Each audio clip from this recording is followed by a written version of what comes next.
Hello students, मैं हूं बिंदु आर्या फ्रॉम ओरियन इंस्टीट्यूट और मैं आपका स्वागत करती हूं अपनी दूसरी वीडियो में जो मैंने बनाई है संख्या पद्धति के ऊपर। संख्या पद्धति के ऊपर स्टूडेंट्स तुम पहली वीडियो में ऑलरेडी देख चुके हो। उसमें हमने क्या किया था, थोड़ी सी थ्योरी पढ़ी थी, हमने संख्याओं के बारे के जो अलग अलग प्रकार होते हैं उनके बारे में पढ़ा था और साथ ही हमने प्रश्नावली 1.1 कंप्लीट की थी। आज उसी के एक्सटेंशन में मैं दूसरी वीडियो लेके आई हूँ तुम्हारे लिए जो एक्सरसाइज प्रश्नावली 1.3 के ऊपर आधारित है। इसमें बच्चों हम हर एक क्वेश्चन अपना कंप्लीट करेंगे, लेकिन उससे पहले बहुत ज़रूरी बात क्या ये कि तुम्हें मेरी वीडियो अगर तुम्हें पसंद आ जाए तो तुम्हें इसको शेयर एंड लाइक ज़रूर करना है। साथ ही और क्या करना है, तुम्हें इसके मेरे चैनल को सब्सक्राइब करना है ताकि तुम्हें मेरी बाकी की अपकमिंग वीडियोस ऐसे ही रेगुलर आती रहें। मुझे भी इससे एनकरेजमेंट मिलेगी, जब मेरे सब्सक्राइबर्स बढ़ेंगे तो मुझे भी एनकरेजमेंट मिलेगी कि मैं भी आपके लिए और नई नई वीडियोस लेके आती रहूं। और अपने दोस्तों से भी कहो कि वो मेरी इस वीडियो को शेयर करें, लाइक करें और मेरे चैनल को सब्सक्राइब करें। साथ में सब्सक्रिप्शन के साथ, सब्सक्राइबर्स के साथ में एक बेल आइकन होता है, उसको ज़रूर हिट करें। उस बेल आइकन से तुम्हारे फ़ोन में बेल आएगी, घंटी बजेगी कि तुम्हें मेरी नई वीडियो आई है तो तुम्हें वो नई वीडियो देखनी है। तो इस तरह से तुम्हें मेरी सारी वीडियोस मिलती रहेंगी। चलिए काम की बात पे आते हैं, शुरू करते हैं अपनी प्रश्नावली 1.3। इसमें देखिए हमें क्वेश्चन क्या दिया हुआ है कि निम्नलिखित भिन्नों को दशमलव रूप में लिखिए। दशमलव रूप में लिखना तो हमें आता है, इसे भाग करेंगे ऊपर वाले को अंश को हर से और दशमलव रूप में लिख देंगे। लेकिन साथ ही हमें क्या बताना है कि प्रत्येक का दशमलव प्रसार किस प्रकार का है। तो दशमलव प्रसार के ऊपर मैंने अपनी लास्ट वीडियो में तुम्हें बताया था कि दशमलव प्रसार कैसे होते हैं, दो तरीके के होते हैं, शांत और अशांत। शांत कौन से होते हैं, जिनका शेषफल 0 होता है, और अशांत कौन से होते हैं, जिनका शेषफल 0 नहीं होता है। तो मैंने तुम्हें बताया था जो शांत होते हैं, जो दशमलव प्रसार शांत होते हैं, वो हमारी क्या होती हैं, परिमेय संख्याएं होती हैं। उनको हम p/q के रूप में लिख सकते हैं। लेकिन जो अशांत दशमलव प्रसार होते हैं वो भी आगे दो तरीके के होते हैं। कौन से, अनवसानी आवर्ती और अनवसानी अनावर्ती। अनवसानी अनावर्ती हमारी अपरिमेय संख्याएं होती हैं, तो उनकी बात तो हमें करनी ही नहीं, क्योंकि जो भी चीज़ें हमें जो नंबर दिए हुए हैं, भिन्न दी हुई हैं, वो ऑलरेडी p/q के रूप में है। इसका मतलब वो परिमेय संख्याएं तो ऑलरेडी हैं। तो इसलिए हमें अशांत, अनवसानी, अनावर्ती की बात तो करनी ही नहीं है। हमें क्या बताना है कि ये शांत है या अशांत है। तो अशांत है तो ये कौन सा होगा, या तो ये शांत होगा या ये अशांत अनवसानी आवर्ती होगा। ठीक है, अनवसानी अनावर्ती कभी नहीं हो सकता। क्यों कि अनवसानी अनावर्ती अपरिमेय संख्याएं होती हैं जिन्हें हम p/q के रूप में नहीं लिख सकती। तो सारे p/q के रूप में है, इसका मतलब है इनमें से कोई भी अशांत, अनवसानी, अनावर्ती नहीं है। चलिए शुरू करते हैं। 36/100। तो भाग करना हमें आता है कि जब नीचे 2 0 हैं तो इसका मतलब है यहाँ से 1 2 यहाँ दशमलव आ जाएगा। जब हम जितनी ज़ीरोज़ नीचे हमारे हर में होंगी, हमारा दशमलव उतना ही बाएं हाथ की तरफ यानी लेफ़्ट साइड को खिसक जाएगा। तो हम देखेंगे, इसको हमने डिवाइड करा तो 1 2 यहाँ पर पॉइंट आ जाएगा यानी 0.36। 0.36 का मतलब है कि ये एक शांत दशमलव प्रसार है, तो इसके आगे हम लिख देंगे शांत। नेक्स्ट है हमारा 1/11। 1 को हम बीच में रखें और यहीं पे कर देती हूँ, 1 को हमने बीच में रखा और 11 से भाग किया, यहाँ लग गई 0। तो 0 लगने से यहाँ आ गया पॉइंट। एक और जिसमें लेकिन हमारा 11 से जा नहीं रहा, 10 छोटा है 11 बड़ा है, तो 1 0 और लगाएंगे, यहाँ पर भी 0 लगेगी। 11 निम 99, 1 बच गया। ठीक है, दोबारा 1 आ गया वही पहले वाला। अब हम फिर 0 लगाएंगे, ना जाने की 0, एक और 0 लगाएंगे, 99। इस तरह से ये हमारा इसी तरह से चलता रहेगा। तो ये क्या आ जाएगा हमारा 0 पॉइंट। हम देख रहे हैं कि 0909 का ब्लॉक बन रहा है, ये बार बार अपने आप को अपने आप की पुनरावृत्ति कर रहा है, रिपीट कर रहा है, तो हम क्या करेंगे 09 के ऊपर बार लगा देंगे। तो मैंने तुम्हें क्या बताया था कि जो एक ब्लॉक बनाते हैं, बार बार खुद को रिपीट करते हैं, इनका लेकिन शेषफल 0 नहीं आता, इसका शेषफल 0 नहीं आ रहा है, तो ये कौन सा होगा, अशांत होगा। लेकिन अशांत, अनवसानी, अनावर्ती तो होने ही नहीं है, तो कौन से होंगे ये, अशांत, अनवसानी, आवर्ती। तो इसके आगे हम लिखेंगे अशांत, अशांत, अनवसानी, आवर्ती। जो पिछले अपनी उसमें मैंने तुम्हें वो दी थी, एक फ्लो चार्ट बनवाया था, उसको रेफ़र करोगे तो तुम्हें ये बिल्कुल क्लियर दिखाई दे जाएगा उसमें। नेक्स्ट है हमारा 4:1/8। तो पहले तो इसको हम सोल्व कर लेंगे। 8 चौक 32 और 1 33, 33/8। अब 33 को बीच में रख के 8 से भाग कर दिया, 8 चौके 32, 1 बचा, तो ना जाने ये पॉइंट लग गया, यहाँ 0 आ गई, तो 8 एकम 8, 2, 8 दूनी 16, 4, 8 पंजे 40। तो हमारा शेषफल क्या आ गया, 0 आ गया। तो ये किसके बराबर हो गया, 4.125। जब ये 4.125 के बराबर हो गया और इसका शेषफल 0 आ गया, जिनका शेषफल 0 आ जाता है वो कौन से होते हैं, शांत होते हैं। तो ये शांत दशमलव प्रसार है। अब 3/13 को देखो, 3 को हमने बीच में रखा और 13 से भाग करा, 0 लगा दिया, यहाँ पॉइंट लग गया, 13 दूनी 26, 4 बच गए, 13 तिया 39, 1 बच गया, ना जाने की 0, 13 तिया 39, 13 चौके 52, 13 पंजे 65, 13 छः 78, 13 7 91, 9 बच गया, 9 बचा, तो इसके साथ हमने 0 लगा दी। अब 13 6 78, ठीक है, 2 बचा और 8 में से 7 गया, 1 बचा, एक और 0 आ गई, 13 निम्मे 117, 3 बच गया। अब देखो 3 बच गया मतलब वापस वही आ गया, इसका मतलब है कि ये इसका अब रिपीट वही आता रहेगा। क्या आएगा आगे फिर 2 3 0 7 6 9 यही आता रहेगा। तो इसका मतलब है कि इसमें ये इतने नंबरों का एक ब्लॉक बन रहा है। तो इसको हम लिख सकते हैं, 0.230769, इसके ऊपर हमने बार लगा दिया। जिसमें ये रिपीट होता है, इसका मतलब वो कैसा होता है, अशांत, अनवसानी, आवर्ती होता है। तो इसकी जगह हम लिख देंगे अशांत, अशांत, अनवसानी, आवर्ती। क्यों ऑलरेडी ये P/Q की फॉर्म में सारे हैं, तो अशांत, अनवसानी, अनावर्ती कोई भी नहीं है, या तो शांत है या अशांत है, तो अनवसानी, आवर्ती ही होगा।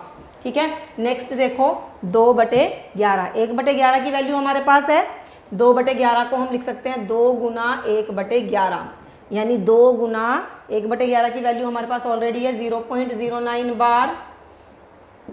तो इसको 2 से गुना करेंगे तो ये आ जाएगा 0.9 दूनी 18, 18 के ऊपर बार, और जिनके ऊपर बार आ जाती है वो होते हैं हमारे अशांत, अशांत, अनवसानी, आवर्ती, अनवसानी, आवर्ती। तो ये क्वेश्चन बिल्कुल आसान था, हमने कर लिया। अब ये देखो लास्ट पार्ट देखो, इसमें हमें क्या गिवन है, हमें दिया हुआ है कि ये 329/400। तो इसको हम लिख सकते हैं 400 को 4 × 100। मैंने ऐसा क्यों किया कि हमें 100 से डिवाइड करना आता है, बस दशमलव हमारा लेफ्ट को खिसक जाएगा, लेकिन इससे पहले हम इसको डिवाइड कर लेते हैं, सिर्फ इसको नीचे ही रहने देते हैं।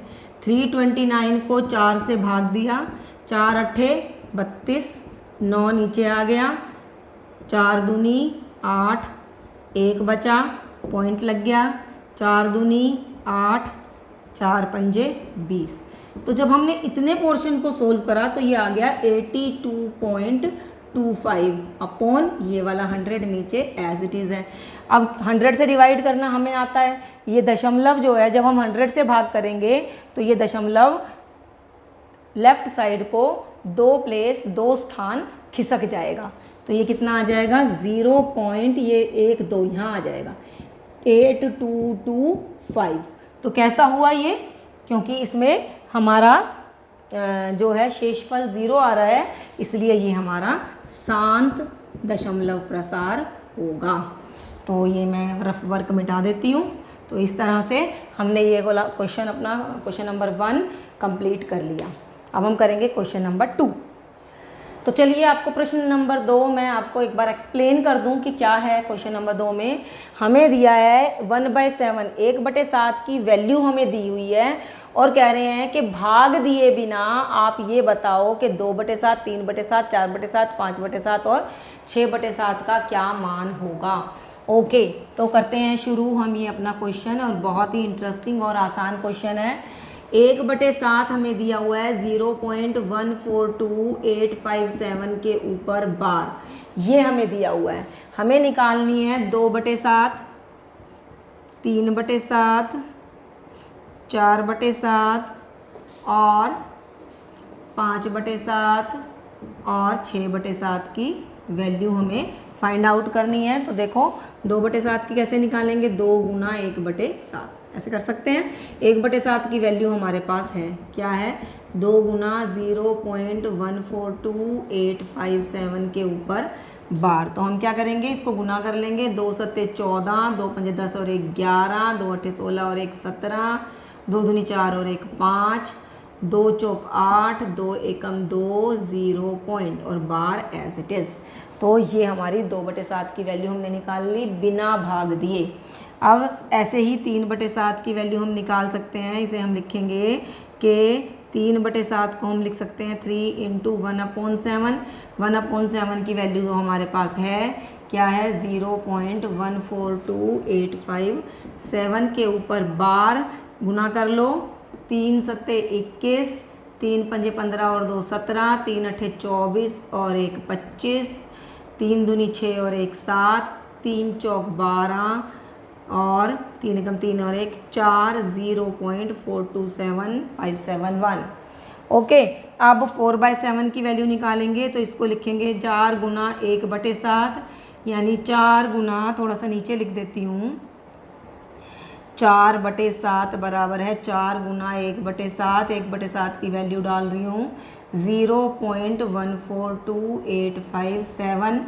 जब हमने इसे गुना करा, 4 से गुना कर देते हैं, 4 सत्ते 28, 4 पंजे 20 और 2 22, 4 अट्ठे 32 और 2 34, 4 दूनी 8 और 3 11, 4 चौक 16 और 1 17, 4 एकम 4 और 1 5, 0.57, ये 7 है, 0.571428। तो इस तरह से हमने 4/7 की वैल्यू भी निकाल ली। अब हमें निकालनी है 5/7 की वैल्यू। वैसे ही करेंगे सेम, 5 गुना 1/7। 1/7 की वैल्यू हमें पता है 0.142857। ओके, तो गुना कर लेते हैं इसको भी। 5 का पहाड़ा तो सबको आता ही है। 5 सत्ते 35, 5 पचे 25 और 2 3, 25 और 3 28, 5 अठे 40 और 2 42, 5 दूनी 10 और 4 14, 5 चौक 20 और 1 21, 5 एकम 5 और 2 7। तो ये आ जाएगा 0.714285। इस तरह से हमने 5/7 की वैल्यू भी निकाल ली।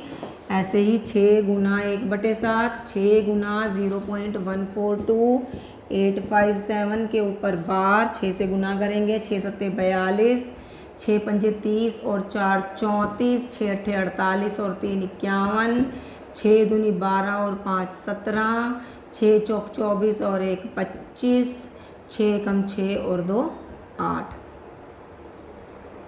यहाँ पे आ गया 0 पॉइंट। तो इस तरह से हमने बिना लंबा भाग दिए हमने इन सब की वैल्यू निकाल ली। तो हमने अपना क्वेश्चन नंबर 2 कर लिया कंप्लीट। तो बच्चों ये एक बहुत इम्पॉर्टेंट क्वेश्चन है, इसे मार्क कर लो, वेरी इम्पॉर्टेंट क्वेश्चन, क्योंकि ये तुम्हारे पीरियोडिक टेस्ट में भी आएगा, ये तुम्हारे टर्मिनल में भी आएगा और ये बहुत ही इम्पॉर्टेंट क्वेश्चन है। ठीक है, तो चलो इसका हल शुरू करते हैं। पहले क्वेश्चन समझा दूँ मैं क्या है, कि ये इस तरह के मैंने तुम्हें बताया था जिनके ऊपर बार आ जाता है वो हमारे कैसे दशमलव प्रसार होते हैं, अशांत अनवसानी आवर्ती, उनको हम p/q के रूप में लिख सकते हैं। क्यों? क्योंकि वो परिमेय संख्याएं होते हैं। तो अब वही क्वेश्चन आ गया कि हमें इन्हें p/q के रूप में व्यक्त करना है। चलो तो देखें कैसे करेंगे। तो हमारा जो पहला क्वेश्चन है ये है 0.6 बार, इसका मतलब होता है 0.66666।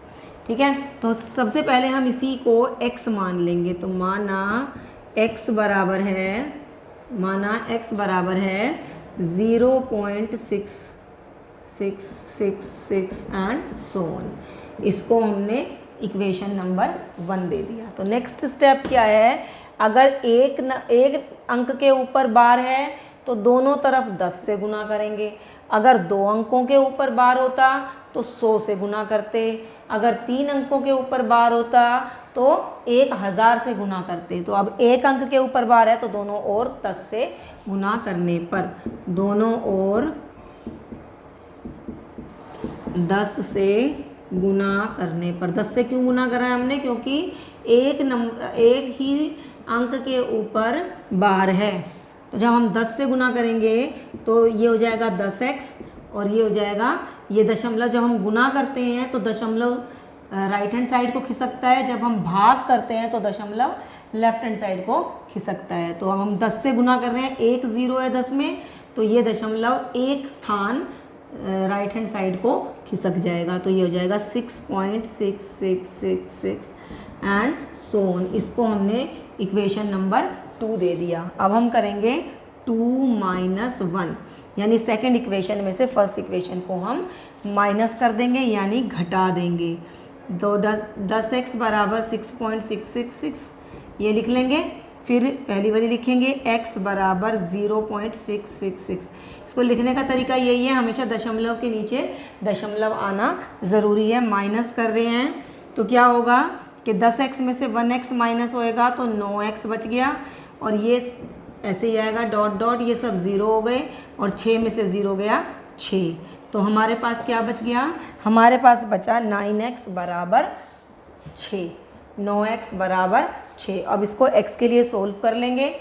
ये आएगा हमारा x = 6/9। ये 9 इसके नीचे चला जाएगा, दोनों 3 से कट रहे हैं, 3 दूनी 6, 3 तिया 9, तो x की वैल्यू आ गई 2/3। तो इस तरह से हमने 0.6 बार को p/q के रूप में लिख दिया। अब हम क्या करेंगे, अब हम अपना सेकेंड पार्ट शुरू करते हैं। सेकेंड पार्ट में क्या है,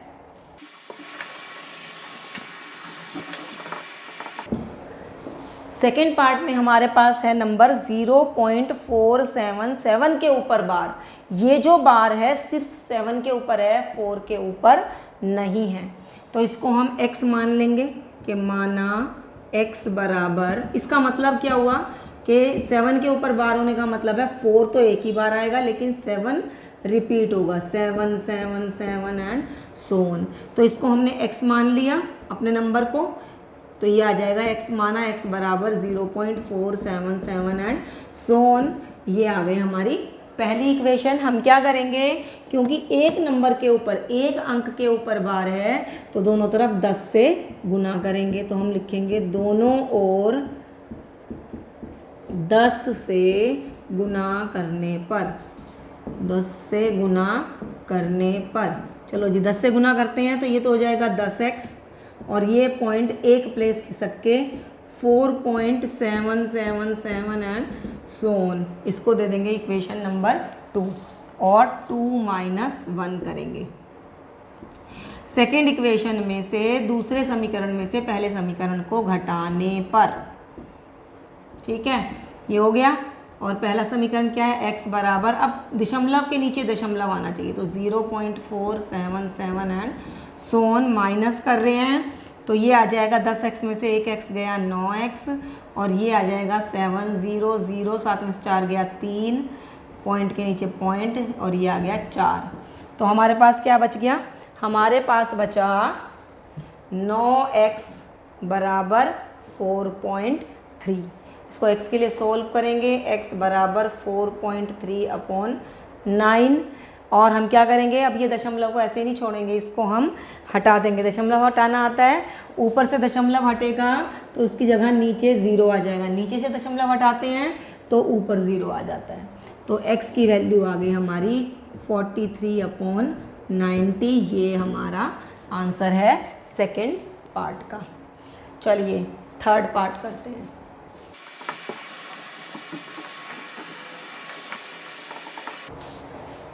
तो स्टूडेंट्स थर्ड पार्ट में हमें क्या दिया हुआ है, 3 अंकों के ऊपर बार है, 0.001 001 तीनों के ऊपर बार है। तो हम इसे पहले तो इसे x मान, इसका मतलब क्या है, इसका मतलब है तीनों ये रिपीट होंगे, 0.001 001 001 एंड सो ऑन। इसका मतलब ये है। तो इसको हम अपना x मान लेते हैं। तो क्या कहेंगे, माना x बराबर है 0.001 001 001 एंड सो ऑन। इसको हमने इक्वेशन नंबर 1 दे दिया। अब क्योंकि 3 के ऊपर बार है, 3 अंकों के ऊपर बार है, तो हम 1000 से दोनों साइड गुना करेंगे। तो हम कहेंगे दोनों ओर 1000 से गुना करने पर, जब भी हम दोनों अपनी तरफ से कुछ करते हैं तो दोनों तरफ करते हैं, जमा करेंगे तो दोनों तरफ करेंगे, घटा करेंगे तो दोनों तरफ करेंगे, और गुना करेंगे तो भी दोनों तरफ करेंगे, अपनी तरफ से अगर हम कुछ कर रहे हैं। तो ये हो जाएगा 1000x, और जब हम इसे 1000 से गुना करेंगे तो ये दशमलव 3 स्थान राइट हैंड साइड को खिसक जाएगा, 1 2 3, ये 1 के बाद यहाँ लगेगा, यानी ये 0 ये 0 0 ये 1, ठीक है, ये दशमलव खिसक के यहाँ आ जाएगा, यानी 0.001 001 एंड सो ऑन। ये हमारी हो गई इक्वेशन नंबर 2। अब हम करेंगे 2 - 1, मतलब समीकरण 2 में से समीकरण 1 को घटाने पर। तो 1000x 0.001 001 एंड सो ऑन। इसमें से हमने x, ये पॉइंट के नीचे पॉइंट आएगा 0.001 001 एंड सो ऑन। माइनस करेंगे 1000x में से 1x घटा करेंगे तो 999x, और ये 0 तो ख़त्म ही हो गई, 1 में से 0 गया 1, और ये सारे आपस में 0 हो जाएंगे माइनस होके, ठीक है। अब हमारे पास क्या आ गया, हमारे पास आया 999x बराबर 1। 1.00 पॉइंट के बाद की सारी 0 हम इग्नोर कर देते हैं, और x बराबर ये 999 यानी 999 1 के नीचे चला जाएगा। ये हमारा आंसर आ गया। तो इस तरह से हमने क्वेश्चन नंबर 3 कंप्लीट कर लिया। अब हम करेंगे नेक्स्ट क्वेश्चन। तो बच्चों क्वेश्चन नंबर 4 भी हमारा तीसरे क्वेश्चन की तरह ही सेम टाइप का है, तो इसे हम कर लेते हैं। बस इसमें बार लगा के नहीं दिखाया हुआ, क्योंकि 9 बार रिपीट हो रहा है, इसका मतलब 9 के ऊपर ही बार लगेगा। तो हम क्या करेंगे, कहेंगे कि माना x बराबर 0.9999 एंड सो ऑन। इसको हमने एक इक्वेशन मान ली, क्योंकि 9 ही बार रिपीट हो रहा है, इसका मतलब ये किसके बराबर है, ये 0.9 बार के बराबर है। तो एक संख्या के ऊपर अगर बार है तो हम दोनों तरफ 10 से गुना करेंगे। तो हम कहेंगे दोनों ओर 10 से गुना करने पर, दोनों ओर 10 से गुना करा तो क्या आ गया, 10x बराबर, ये दशमलव जब 10 से गुना करेंगे, 10 में 1 0 है, तो ये दशमलव 1 स्थान राइट हैंड साइड को खिसक जाएगा, यानी 9.99999। ये हो गई हमारी सेकेंड इक्वेशन। तो समीकरण 2 में से समीकरण 1 को घटाने पर, तो पहले तो समीकरण 2 लिखेंगे और फिर समीकरण 1 लिखेंगे, दोनों को माइनस करेंगे। तो ये 10x में से 1x गया 9x, और 9 में से 0 गया 9, और सारे ये 0 हो जाएंगे। दशमलव के बाद के 0 को हम इग्नोर मार देते हैं। तो ये आ गया हमारा 9x बराबर 9, राइट, और x बराबर 9/9, 9 से 9 कट गया, x की वैल्यू आ गई 1। तो 0.99999999 इज़ अप्रॉक्सीमेटली 1। तो इसके साथ ही हमने क्वेश्चन नंबर 4 कर लिया। तो अब हम चलते हैं अपने नेक्स्ट क्वेश्चन की तरफ। तो बच्चों अब हम करेंगे क्वेश्चन नंबर 5। क्वेश्चन नंबर 5 में हमें दिया है कि 1/17 के दशमलव प्रसार, मतलब 1/17 का दशमलव प्रसार मतलब 1 को बीच में रख के अगर हम 17 से भाग करें तो उसके पुनरावर्ती खंड, पुनरावर्ती खंड क्या है कि जैसे हमने लिखा 0.6 बार, तो ये पुनरावर्ती खंड कितना हुआ, एक ब्लॉक जिसे कहते हैं, एक अंक का पुनरावर्ती खंड हुआ, तो इसको पुनरावर्ती खंड कहते हैं। तो कह रहे हैं 1/17 को अगर हम दशमलव प्रसार में कन्वर्ट करें तो उसके पुनरावर्ती खंड में अंकों की अधिकतम संख्या, जैसे इसमें पुनरावर्ती खंड कितना है की संख्या कितनी है, 1, तो कह रहे हैं 1/17 के दशमलव प्रसार में अंकों के पुनरावर्ती खंड में अंकों की अधिकतम संख्या क्या हो सकती है। जैसे इसमें 1 है, ऐसे इसको अगर हम भाग करें तो इसके पुनरावर्ती खंड में अंकों की संख्या अधिकतम क्या हो सकती है। तो इसको बात को याद रखना कि अगर जो नीचे 17 है जैसे, तो -1 एक कम, ठीक है, अगर मान लो होता 19 तो एक कम कर देते 18। तो इसी तरह से 17 - 1 = 16, तो हम कहेंगे कि 1/17 के दशमलव प्रसार में अधिकतम है, कम भी हो सकते हैं, लेकिन अगर ज़्यादा से ज़्यादा जाएगा तो 16 ही जाएगा, इससे ज़्यादा नहीं जाएगा। के दशमलव प्रसार में अंकों के पुनरावृत्ति खंड में अंकों की अधिकतम संख्या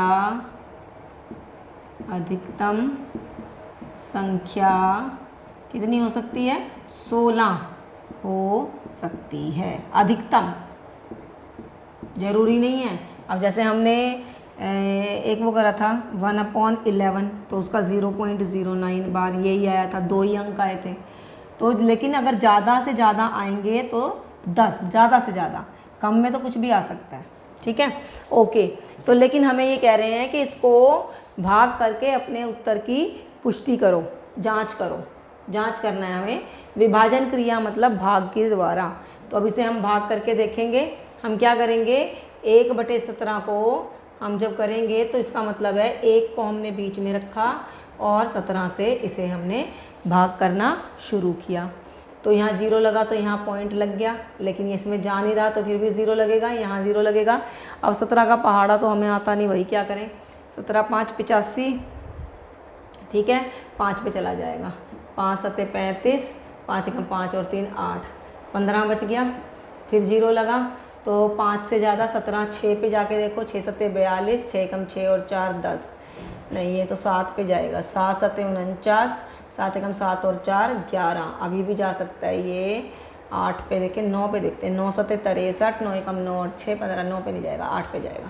तो 8 पे चला, 8 × 7 = 56, 5 8 × 8 और 5 13, 10 में से 6 गया, सीधा सीधा लिखते हैं, ये बहुत जगह लेने वाला है। 10 में से 6 गया 4 और 4 में से 3 गया 1, तो अपनी तरफ से 0 लगाएंगे तो ये फिर से 8 पे जाएगा, 136, ठीक है। 10 में से 6 गया 4, 4 ही बचा, और अपनी तरफ से 0 लगाएंगे तो 17 दूनी 34, 2 पे जाएगा, 17 दूनी 34, 10 में से 4 गया 6, 17 × 3 = 51, इतना तो थोड़ा बहुत तो मेरे को पहाड़ा आता है, 17 का पूरा नहीं आता। तो 10 में से 1 गया 9, 17 × 3 = 51, 17 × 4 = 68, 17 × 5 = 85, 5 पे जाएगा, 17 × 5 = 85, 10 में से 5 गया 5, 17 × 3 = 51 तो जा नहीं सकता, 17 दूनी 34, 10 में से 4 गया 6, 5 4 में से 3 गया 1, 0 लगाया। अब देखो 160, ये 8 पे 136 गया है, तो 9 पे जाएगा, 9 × 7 = 63, 9 × 9 और 6 15, 153, तो 10 में से 3 गया 7।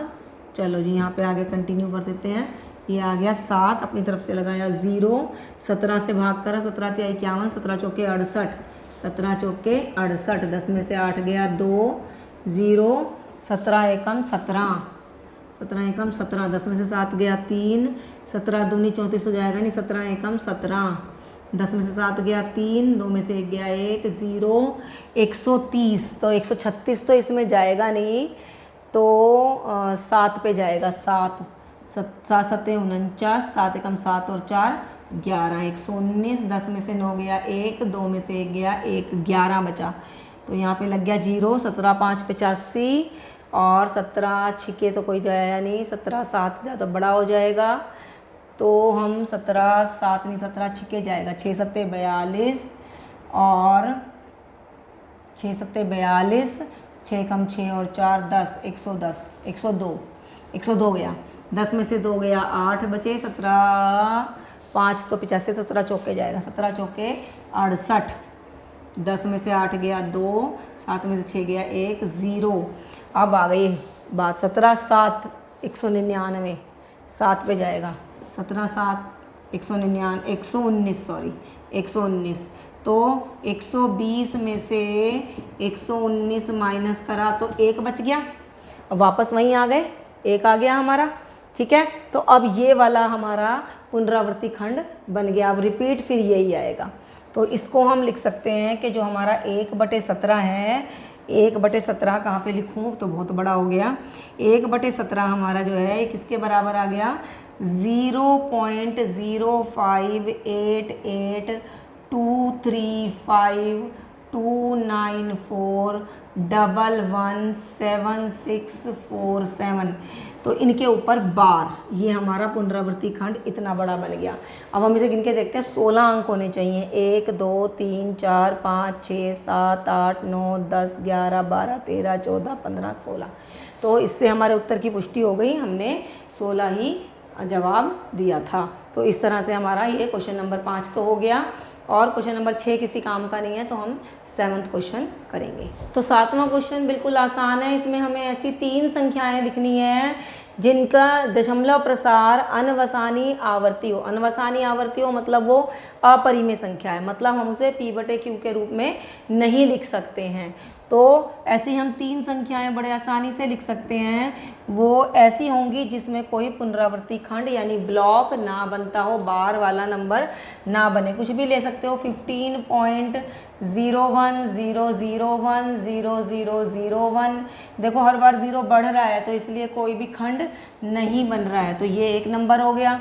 तुम कोई दूसरा भी लिख सकते हो, क्या लिख सकते हो, 3.142876 कुछ भी लिख सकते हो, 0100100001 एंड सो ऑन, इस तरह से आप कुछ भी नंबर लिख सकते हो। और ऐसे ही इसको ले सकते हो 0.130100100001 एंड सो ऑन। तो ये सब ऐसी संख्याएं ही अपनी तरफ से, इसका आंसर कोई भी हो सकता है, ज़रूरी नहीं है तुम्हारे बुक में जो पीछे आंसर दे रखे हैं उससे मैच करें, कोई भी आंसर हो सकता है जिनका दशमलव प्रसार अनवसानी अनावर्ती हो। तो वो हम कैसा बनाएंगे, इस तरह से, ये बात ध्यान रखेंगे कि बस उसमें कुछ ना कुछ डिफरेंट आता रहे, उनका ब्लॉक ना बने, उसका पुनरावृत्ति खंड ना बने, बस इतना आसान क्वेश्चन था क्वेश्चन नंबर 7। क्वेश्चन नंबर 8 करते हैं।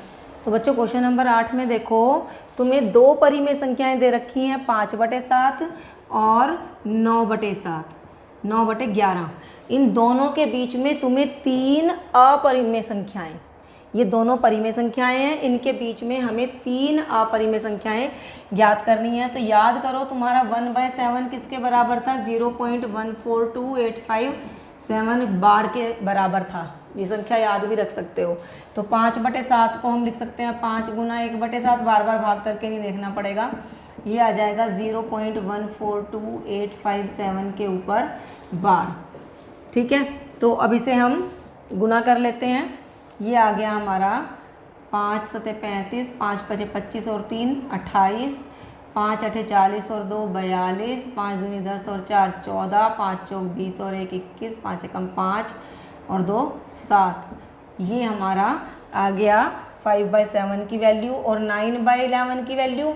तो हमें पता है 1/11 की वैल्यू याद करो क्या थी, 0.09 बार, ये थी। तो हम क्या करेंगे, 9/11 को लिख सकते हैं 9 गुना 1/11। 1/11 की वैल्यू है 0.09 बार, गुना करा तो 0 9 81, 81 के ऊपर बार। तो अब हमारे पास ये दो संख्याएं हैं और इनके बीच की अपरिमेय संख्याएं अब हमें लिखनी है। 3 अपरिमेय संख्याएं कौन सी होंगी? तो इसमें बस इसको लिखने का एक तरीका ये है कि तुम क्या करोगे, 71 और 81 इनके बीच का कोई नंबर ले लो। जैसे 71 के बाद मैंने लिया 73, तो क्या आ जाएगा 73.01 001 0001 और सोन। ऐसे ही दूसरी संख्या हम लेंगे, 73 के बाद ले लो 75, 01 001 0001 एंड सोन।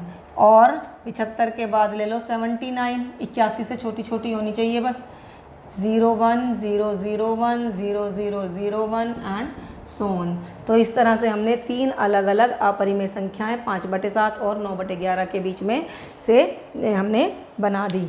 तो बड़ा आसान क्वेश्चन था, क्वेश्चन नंबर 8। लास्ट क्वेश्चन पे आ गए हम एक्सरसाइज के। चलिए करते हैं आखिरी क्वेश्चन। तो बच्चों आ गए हम अपने आखिरी सवाल पे। इस सवाल में हमें क्या पूछा है कि हमें ये कुछ संख्याएं दी गई हैं और बताना है कि बताओ इनमें से कौन सी संख्याएं परिमेय संख्याएं हैं और कौन सी अपरिमेय संख्याएं हैं। तो तुम्हें मैं पहचान बता देती हूँ किन संख्याओं को अपरिमेय, वैसे तो कुछ पहचान मैं तुम्हें बता भी चुकी हूँ।